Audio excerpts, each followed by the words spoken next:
But if I was maybe too flat to write, which can happen as well, my technique would be go outside and get some sunshine, which obviously in Australia is easy, but in some countries not so much.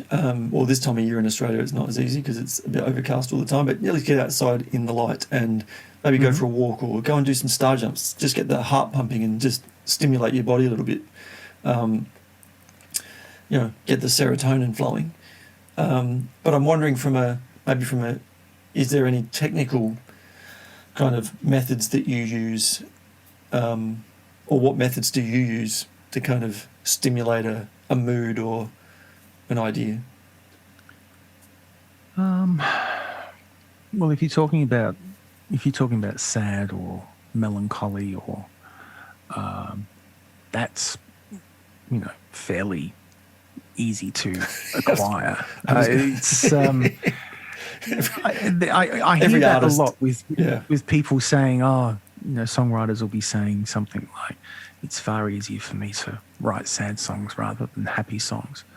And to a point that is true, but you can either write songs from your own perspective, or you can acquire the perspective through imagining what it would be like for somebody else to go through that, based on, say, if you knew a friend that went through a situation, you try and walk a mile in their shoes and sort of extrapolate from that what the song could be about.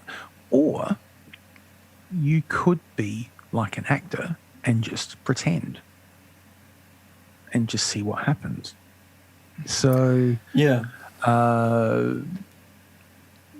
also too, how you arrange a particular song can lead lyrically to be more happy than sad, because if you're playing, if you're recording, say, a piece of music that is very, very bouncy, and it's C to F to G and blah, da, da, da, da, and it sounds really happy, well, then trying to put really depressive lyrics over the top of that is going to be a little bit difficult, So arrangement can sometimes influence what a melody is, and it can influence what the words are as well.